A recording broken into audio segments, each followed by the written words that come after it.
How's it going, friends? Reckless Yuki here. Hope you guys are doing fantastic. And about 4 months ago, I purchased a lot of mice and a lot of mouse pads, trying to figure out which is the best for FPS gaming. And I compiled this list based on what the top CSGO players use, as well as what other YouTubers recommend as their favorite FPS mouse. Now, this video is going to go over one specifically, but if you'd like to know which is the gaming mouse overall, as far as for FPS games, then definitely check out the video in the link in the description. I basically went over all the 8 mice that I tested and compared them based on categories such as comfort, weight, and performance, since those are the 3 categories I feel are most important when it comes to competitive first-person shooter mouses. So anyways, hope you enjoyed the review, and if you're interested in that video, be sure to check out the link in the description. Thank you for watching, and enjoy the review. Here we are with a close look of the FinalMouse 2016 Tournament Pro. And we'll be going over the basic specs of this mouse before we get into my personal thoughts and opinions of this mouse specifically. Now, this mouse has a Pixart 3310 optical sensor.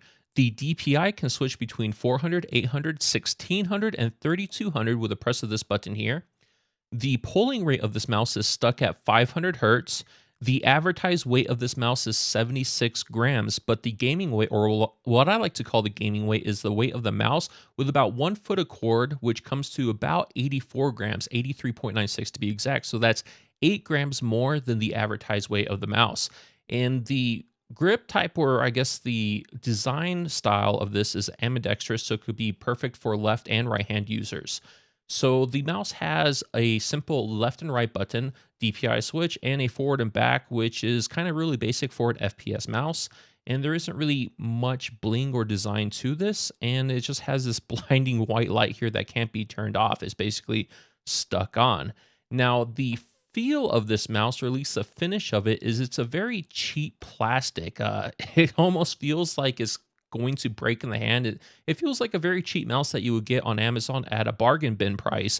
But the reason for that is their real goal of this mouse was to make it as light as possible for the competitive shooters out there, for anyone who really likes the feel of a light mouse. And the clicks of this mouse, I would say, feels very nice and responsive. They don't feel mushy at all. When I move it around and try to aim and click and fire at people, I never feel that I'm not doing what I'm intending to do. And it definitely gives plenty of response to ensure that I know that I am actually clicking the fire button, and then I can see myself on the screen actually doing it with no delay whatsoever. The weight of the mouse, like I said, is designed to make it so that it's really easy to move around. And before, I guess like maybe over a year ago, I was under the impression that I really like having heavier mice, but I come to realize that I don't like the initial inertia needed to move a heavy mouse, and I prefer something that is as light as possible. And that's why I really kind of fell in love with this mouse here. And that kind of also goes along with the hype of this mouse. Now, FinalMouse is getting blown up in a lot of forums and a lot of communities saying that's the best mouse for games like CSGO or any other first-person shooter. I was under the impression that was basically a lot of hype and that I wasn't going to really buy into it. And it took me a while to kind of mess with this mouse and mess with the other mice that I had available to really kind of notice the difference of this compared to them and really fall in love with this mouse because it is very responsive.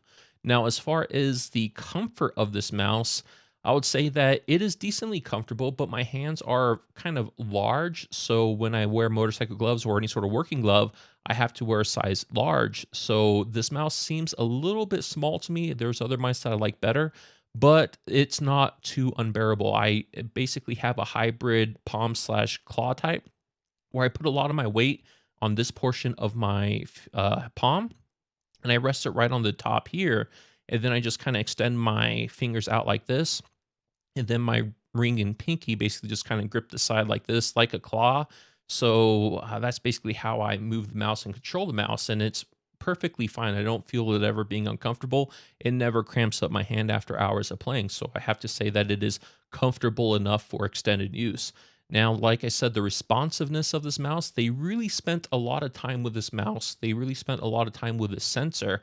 Now, even though this has the same sensor of a lot of other competing mouses out there, this one is basically calibrated with their own firmware to give as much responsiveness as you possibly can to ensure that there is as little deviance in the sensor. So basically, as you move the mouse is how it's perceived in the game or how it's perceived by your PC. So there isn't any sort of program to get in the way. There is no middleman between this and your operating system. It basically is just talking directly to your PC. So that's how they're able to maintain the responsiveness of this.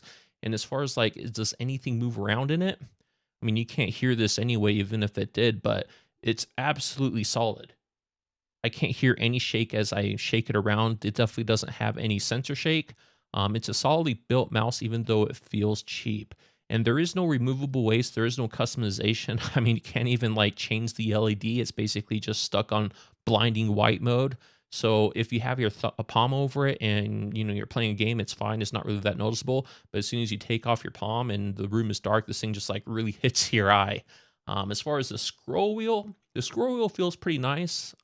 It's kind of a little bit mushy. It doesn't really give you that exact sensation of like being in the next notch.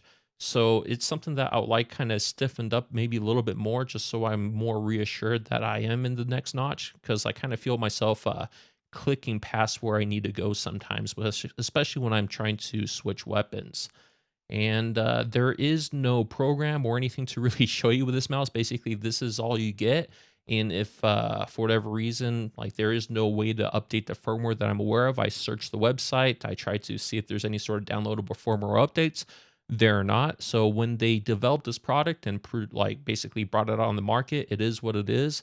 And this is basically what you get. So I guess their kind of business model is each year or each season that they update the mouse, you will get the updated firmware for that mouse specifically. They might change things like the switches, the feel, the finish, or even the sensor. Like the next mouse that's coming out is going to have a different sensor.